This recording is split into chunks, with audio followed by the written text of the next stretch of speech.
Hi, and welcome to this week's edition of Enrichment, where we talk to small business owners and entrepreneurs on strategies and best practices. Although small businesses are often at a disadvantage when competing with bigger companies, they can have one advantage. They can always be smarter than the competition. So let's get right to it. This week, our subject is, are you insane?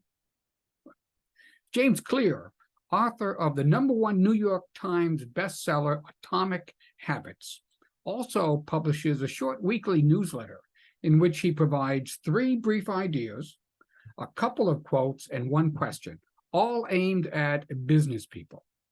This week, Jim, I call him Jim, had a thought that I want to pass on and perhaps expand on just a bit. He said, "You're more likely to unlock a big leap in performance by trying differently than by trying harder.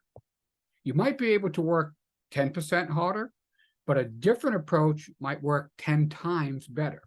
Remain focused on the core problem, but explore a new line of attack.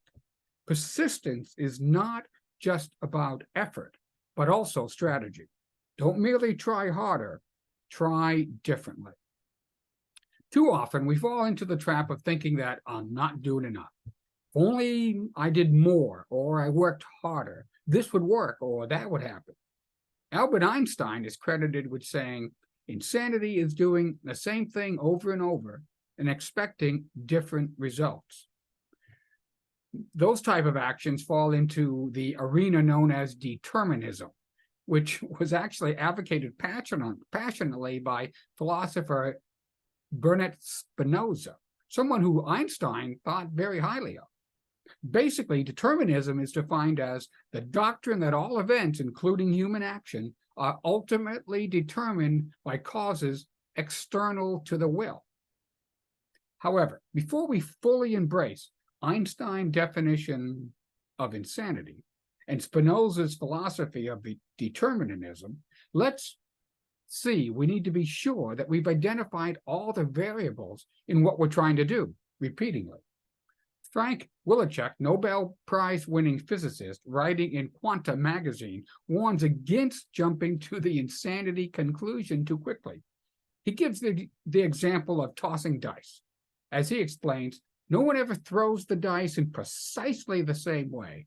Very small changes in the initial conditions can alter the results. Although I'm a big advocate of Einstein's definition of insanity, I think it would behoove us to carefully examine all the aspects of what we're trying to do before we give up. Asking some pertinent questions would be useful, such as, has this ever worked before? And if yes, what conditions are different now than previously? Or, if it has worked for someone else, what are we doing differently? Or what knowledge, experience, etc. do we lack?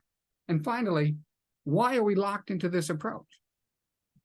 Yes, changing how you do something may be hard, especially if you spend considerable time and effort building the process that isn't working. This is where my buddy Jim's advice comes into play. If you're determined that no matter how hard you try, it's not working, forge a new strategy. Tony Robbins instructs his students to stay committed to your decisions, but stay flexible in your approach. Meanwhile, Bruce Lee said, absorb what is useful, discard what is not, add what is uniquely your own. The sooner you figure out that something's not working, the sooner you can try a different approach. As Charles Darwin wrote, it is not the strongest of the species that survives, nor the most intelligent that survives. It is the one that is the most adaptable to change. So a couple of questions to round it out this week. Is there something you're trying that isn't working? Have you determined why, and can you fix it?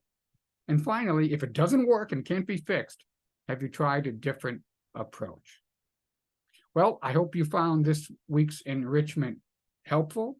If you'd like to discuss anything regarding this topic or any small business strategy, reach out to me at rich@speakingofsuccess.us. I'd love to talk. Just use my calendar to schedule a time that's most convenient for you. Thanks a lot. I hope you got something out of that, and I will see you all next week. Bye.